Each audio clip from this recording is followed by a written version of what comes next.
So I just beat Lee for the first time ever, a 2000 rated bot, all the way up to here. I've got the triple crown. I used to be able to say that Wally is difficult, and now I've beat Lee for the very first time. So a 2000 rated bot, which is really amazing. So if we scroll down here, I can actually review this game. We'll see what they say. So apparently, I had an over 90% accuracy, which is crazy because at the end of the game, when I got done playing, it said it was at 88% accuracy. But anyway, I had a couple great moves at the end, and let's see how it goes. So yeah, I've been playing Carl Khan lately since I've been following this guy on YouTube. His name is Alex, and he talks a lot about the Carl Khan. So yeah, we'll just keep it rolling here. I wanted to support my pawn. I'm controlling the center.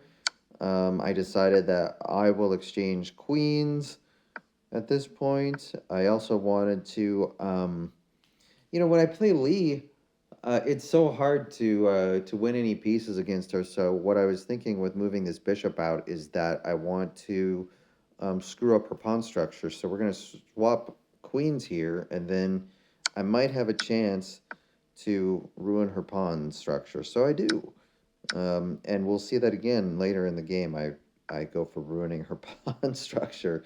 So right now I'm just obviously developing and getting my pieces set up, castling. Apparently that's a little bit of a mistake, but here, yeah, I want to develop this knight, connect my rooks.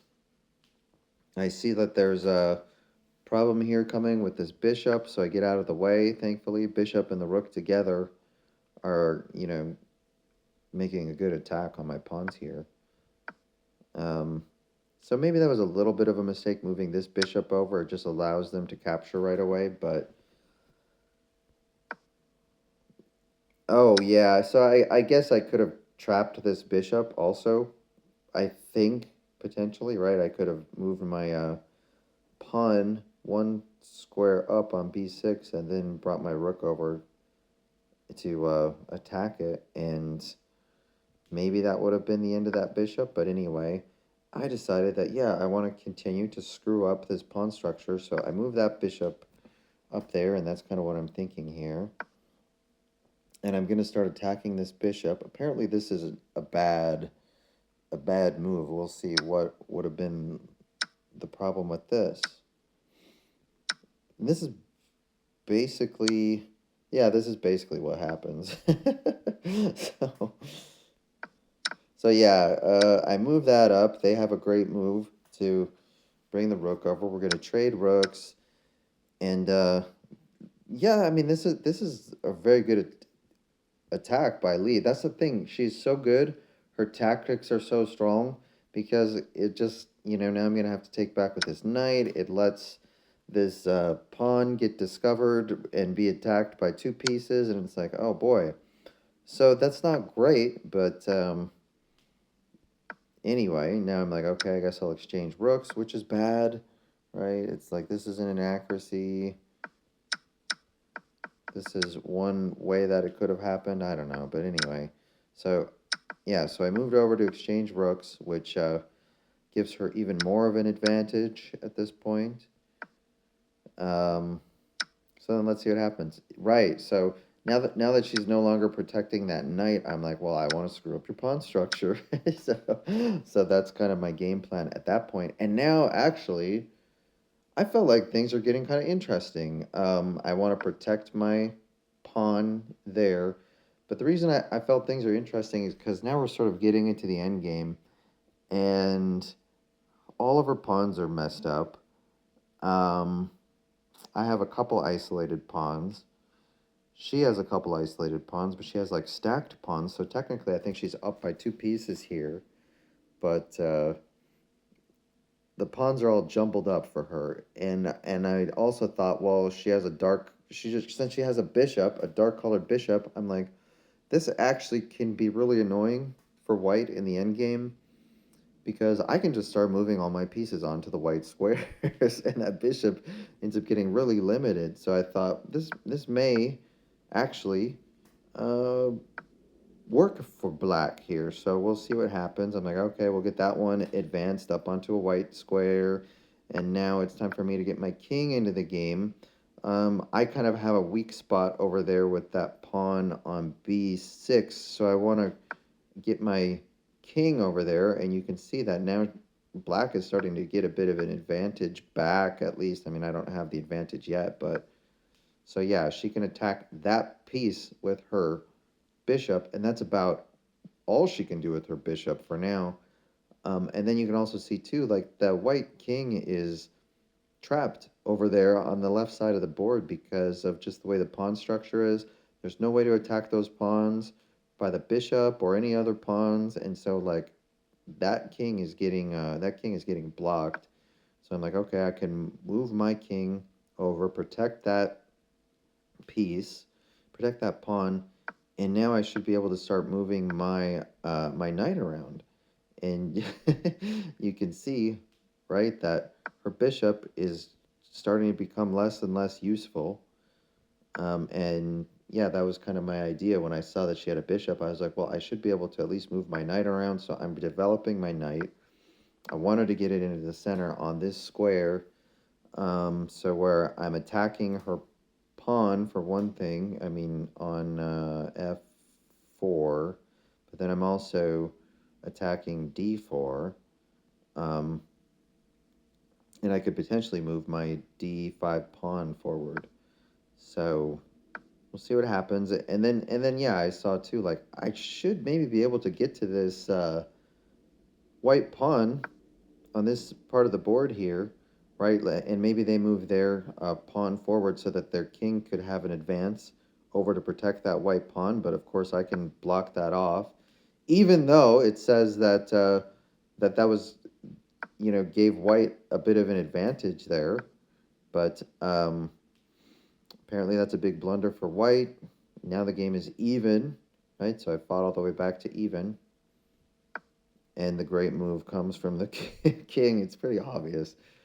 It's kind of funny the way it rates those great moves sometimes, and it's just, I guess, the nature of being towards the end game here. But yeah, it's like, what else am I gonna do? Oh, here's another great move. So there's my two great moves, which is just I'm gonna go after that white pawn, and then you can see too, like the bishop really has nowhere to go because it can't move to c7 because my knight is there. So my knight is actually super useful, and their bishop is super useless.